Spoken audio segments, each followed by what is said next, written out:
எல்லோருக்கும் வணக்கம். இன்னைக்கு நம்ம செய்ய போகிறது அப்பள குழம்பு. இதுக்கு நீங்கள் 3 அப்பளம் எடுத்துக்கலாம். 3 அப்பளம் எடுத்து உடச்சி வறுத்துக்கோங்க, இல்லாட்டி வறுத்துட்டு உடச்சிக்கோங்க, எப்படி வேணா. நான் ஆனால் இதுக்கு அப்பளப்பூ யூஸ் பண்ணியிருக்கேன். அப்பளப்பூனா ஒரு 7-8 எடுத்துக்கலாம். நான் ரெண்டையுமே காமிச்சிருக்கேன். இது அப்பளம் உடச்சி வச்சுருக்கிறேன், வறுத்து உடச்சி வச்சுருக்கேன். இது அப்பளப்பூ. ஆனால் நான் அப்பளப்பூ தான் யூஸ் பண்ண போகிறேன். இந்த குழம்புக்கு தேவையான அளவுக்கு உப்பையும் இதிலே காட்டிடுறேன். ஆனால் உப்பு வழக்கமாக எல்லா குழம்புக்கும் போடுற மாதிரி போடாதீங்க. ஏன்னா அப்பளப்பூவோ அப்பளமோ நீங்கள் எது போட்டாலும் அது குழம்புல ஊறுச்சுன்னா அதுலேருந்து வேற உப்பு வரும். அதனால கொஞ்சம் கம்மியாகவே போடுங்க. தாளிக்கிறதுக்கு தேவையான பொருள் எப்படிங்க, என்னென்ன வேணும்னு பார்த்துக்கலாம். நல்லெண்ணெய் ஒரு 2லேருந்து 3 டேபிள் ஸ்பூன் ஊற்றிக்கோங்க.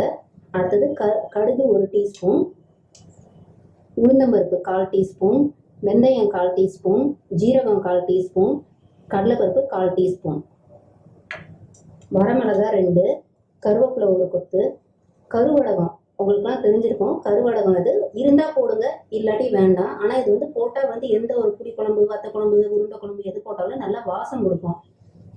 பெருங்காயம் கொஞ்சோண்டு. தாளித்த பிறகு வெங்காயம் ஒரு 5-6 சின்ன வெங்காயம் நான் வெட்டி வச்சுருக்கிறேன்.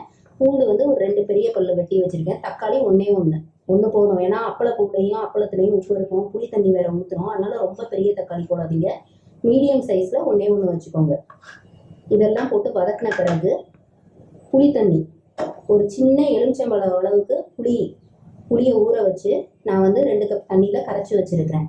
மஞ்சத்தூள் 2 சிட்டிகை, மிளகாத்தூள் 1/2 டீஸ்பூன், சாம்பார் பொடியோ குழம்பு மிளகாய் தூளோ 2 டேபிள் ஸ்பூன் வச்சுக்கோங்க, உங்களுக்கு எது கையில் இருக்குதோ. அப்புறம் கடைசியாக குழம்பு நல்லா கொதிச்சு வந்த பிறகு அரிசி மாவு ஒரு 1/2 டீஸ்பூன் நான் 1/2 டீஸ்பூன் போட்டு தண்ணியில் போட்டு நல்லா கரைச்சி வச்சுருக்கிறேன். ரொம்ப போடாதீங்க, ரொம்ப போட்டிங்கன்னா குழம்பு அப்புறமேட்டு கூழ் மாதிரி ஆயிடும். இது குழம்பு திக் பண்ணுறதுக்கு, அவ்வளோதான், கெட்டியாக்குறதுக்கு. இப்போ நீங்கள் ஐயங்கார் ஸ்டைலில் பிராமன் ஸ்டைலில் செய்யணும்னா ஸ்ட்ரைட்டாக தாளிச்சிட்டு வெங்காயத்தை விட்டுட்டு, வெங்காயம் பூண்டெல்லாம் விட்டுட்டு ஸ்ட்ரைட்டாக தாளிச்சிட்டு மற்றதை அப்படியே பண்ணிக்கலாம்.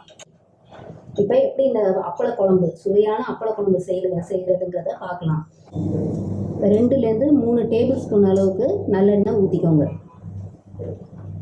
தாராளமாக விட்டால் தான் குழம்பு டேஸ்ட்டாக இருக்கும். எண்ணெய் சூடானதும் கடுகை போடுங்க. கடுகு வெடிக்க ஆரம்பிச்சிருச்சு. இப்போ உளுந்தம்பருப்பு, கடலைப்பருப்பு, வெந்தயம், ஜீரகம் எல்லாத்தையும் சேர்த்து போட போகிறோம்.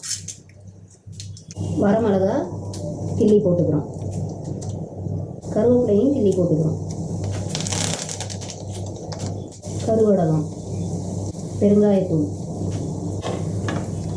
இப்போ சின்ன வெங்காயம், பூண்டு போட்டுக்கிறோம்,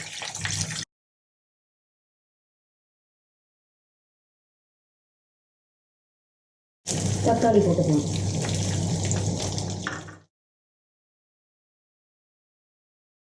இப்போ இது பாதி வதங்கின பிறகு மஞ்சத்தூள் மிளகாத்தூள் போட்டுக்கலாம்.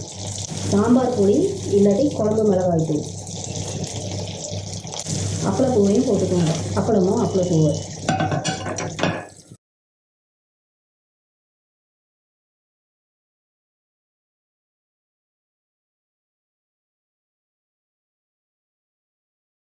லைட்டாக வதக்கு எல்லாத்தையும் பரட்டிட்டு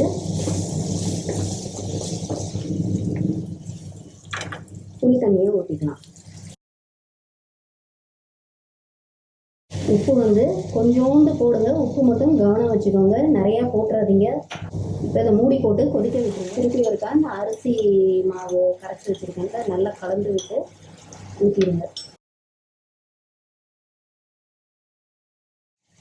ஊற்றின பிறகு திருப்பி ஒரு 2 நிமிஷம் கொதிக்க விடுங்க. அப்போ தான் அந்த அரிசி மாவோட பச்சை வாடை போயிடும். இப்போ குழம்பு ரெடி ஆகிடுச்சு.